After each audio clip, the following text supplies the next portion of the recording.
Hey guys, in this video, I'm going to show you how to lock camera on hero in Dota 2.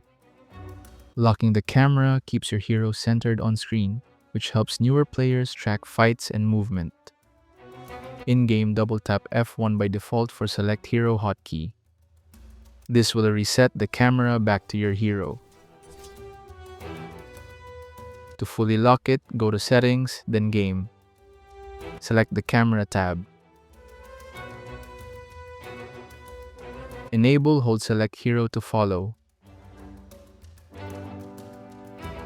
When enabled, the camera will move with your hero if you hold the select hero hotkey until you let go of that key.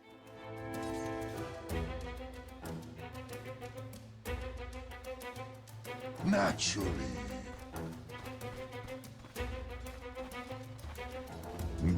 If you don't want to enable the hold select hero to follow, you can double tap, then hold the select hero key.